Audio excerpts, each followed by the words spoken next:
একজন কৃষক একজন ছাগলের রাখালকে আরব দেশে জিজ্ঞেস করা হয়েছিল, আল্লাহ যে আছে এর কোনো প্রমাণ তুমি কি দিতে পারবা? তুমি কি প্রথমে বলো আল্লাহ আছে, তুমি কি বিশ্বাস করো? অবশ্যই করি। আল্লাহ আছে এর কোনো প্রমাণ আছে তোমার কাছে? কোনো প্রমাণ নাই, তবে আমি বুঝি আল্লাহ আছে। বলে কেমনে? কয় যে আমি তো ছাগলের রাখাল, আমি তো লেখাপড়া করিনি, আমি দার্শনিকও না বিজ্ঞানীও না কিছু না, ছাগল পালি। আমি চিন্তা করি ছাগলে খায় ঘাস আর পায়খানা করে কতগুলো ক্যাপসুলের মতো ট্যাবলেট, আল্লাহ যদি না থাকবে এগুলো হয় কেমনে? ওর মাথা যেমন ও বুঝছেও তেমন। কথা বুঝতে পেরেছেন? ছাগলের রাখাল ছাগলের পায়খানা দেখা ওর মনেও চিন্তা আসে, নিশ্চয়ই কেউ পরিকল্পনা করে এরকম করে। কিন্তু ইউনিভার্সিটিতে কিছু সংখ্যক শিক্ষক আছেন জনগণের 12 কোটি মুসলমানের পয়সা দিয়া বেতন খায় আর বলে আল্লাহ নাই। একজন তো এই কথা কয়ে মরেই গেছে। মরার সময় বেচারা বুঝতে পারছে যে কবরে গেলে দশাটা কি হবে, সেই জন্য কবরে যাব না। বলে দিল আমার দাফন করবে না, কাফন দিবা না, জানাজা দিবা না, এমনি নিয়া ফেলাইতো। তারপরে কি বলে মেডিকেল কলেজে দিয়ে দিও, ছেলেরা আমাকে অপারেশন করিয়া কাটাছেড়া করিয়া অপারেশন শিখবে। তার ওসিয়ত অনুযায়ী কাজ হয়েছে। এত বড় বুদ্ধিজীবী, তো তার ওসিয়ত তো শোনাই লাগে। ওর কাফনও হয় নাই, দাফনও হয় নাই, গোসলও হয় নাই, কপালে নাই, কি হবে? তারপরে থুইসে বার্ডেমের মধ্যে কিছুদিন পর তাকে পাঠানো হয়েছে মেডিকেল কলেজে। মেডিকেল কলেজের ছাত্ররা যখন শুনলো যে ওই লোকটার লাশ আসতেছে, ওরা দাঁড়ায় বলছে আল্লাহর রাস্তে মাপ চাই, এই হুজুর এখানে আনবেন না। উনি বেঁচে থাকতে আল্লাহরে অস্বীকার করছে, এখন ওনারে কাইটা যদি আমরা অপারেশন শিখি তাহলে যে রুগীরে ধরবো যাও বাঁচবে ওইটা মরবে, কাজী এদারে ফিরাও।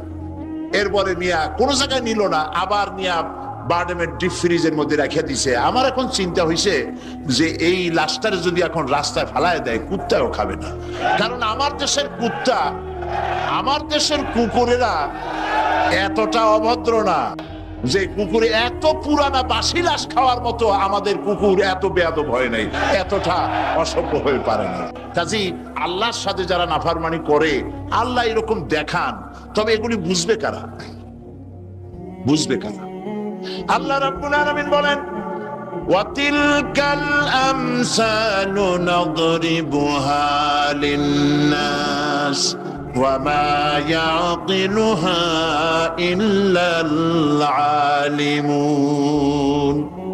অসংখ্য দৃষ্টান্ত এই পৃথিবীর বুকে ছড়ায় রেখেছি, এসব দৃষ্টান্ত থেকে উপদেশ গ্রহণ করতে পারবে তারা যাদেরকে আমি রব্বুল আলামিন জ্ঞান দান করেছি, যাদের জ্ঞান দিয়েছি। ওরা তো জ্ঞান পায় নাই, ওরা পাইছে বুদ্ধি। ওরা কি পেয়েছে? বুদ্ধি। আল্লাহ কোরআন শরীফে কোথাও বলেন নাই যে তোমরা আমার কাছে দোয়া করো আল্লাহ আমার বুদ্ধি বাড়ায় দাও। আছে না এরকমের কথা? আল্লাহ কি বাড়াইতে বলছেন?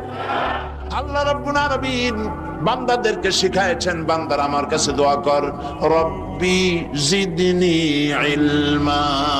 পড়েন সবাই, রব্বি জিদনি ইলমা। আয় আমার রব, আয় আমার স্রষ্টা, তুমি আমার ইলমকে, আমার জ্ঞানকে বৃদ্ধি করে দাও। বলেন সুবহানাল্লাহ। সুতরাং আল্লাহ রাব্বুল আলামিন সম্পর্কে সামান্য লেখাপড়া যারা করে ওরা আল্লাহরে বুঝবে কি করে? তবে আল্লাহ কোনো অ্যাকশন নেন না।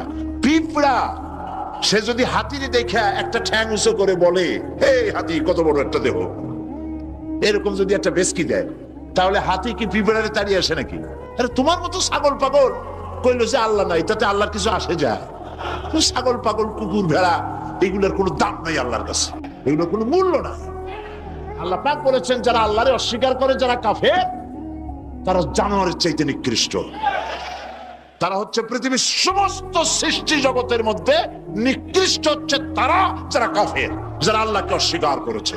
দেখুন কোরআন শরীফে আল্লাহ পাক এক জায়গায় বলেছেন, আমি মানুষ এবং জিনেদের মধ্যে এক শ্রেণীর মানুষ আর জিনকে তৈরি করেছি জাহান্নামের জন্য। জাহান্নামের জন্য তারা তৈরি হয়েছে। কারা? লাহুম কুলুবুন লা ইয়াফকাহুনা বিহা, যাদেরকে অন্তঃকরণ দিয়েছি, এই অন্তঃকরণ দিয়ে সব বুঝলো, এই বিবেক দিয়ে সব বুঝলো, কিন্তু আমারে বুঝলো না, আমার সৃষ্টি বুঝলো না। ওয়ালাহুম আয়ুনুন লা ইউবসিরুনা বিহা, তাদের চোখ দিছি কিন্তু চোখ দিয়ে সব দেখলো, আমার সৃষ্টি দেখে আমাকে চিনলো না।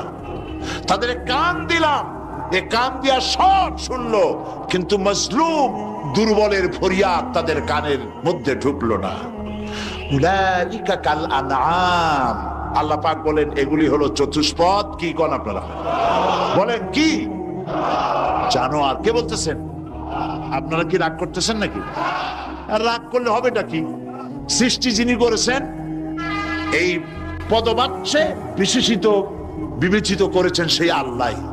আল্লাহ পাকই বলছেন বিবেক দিলাম, আমাকে চিনলে না, চোখ দিলাম, আমার সৃষ্টি দেখে আমাকে উপলব্ধি করলে না, হেদায়েত পেলে না, কান দিলাম, হক শুনলে না, উলাইকা কাল আনআম, মালিক চেনো নাই, কাজী তুমি হচ্ছ চতুষ্পদ জানোয়ারের মতো। এ পর্যন্ত বললে না হয় হতো, কিন্তু আল্লাহ আর একটু আগায় গেলেন। আল্লাহ পাক সামনে গিয়ে বললেন বাল হোক আদাল, জানোয়ারের চাইতে নিকৃষ্ট। কোরআন, কোরআন হচ্ছে বিশ্ববাসীর জন্য আল্লাহ পাকের পক্ষ থেকে সর্বশেষ হেদায়েতের কিতাব। এবং এই কোরআন পৃথিবীতে শুধু মুসলমানদের জন্য কোরআন আসেনি, কোরআন এসেছে সমগ্র মানব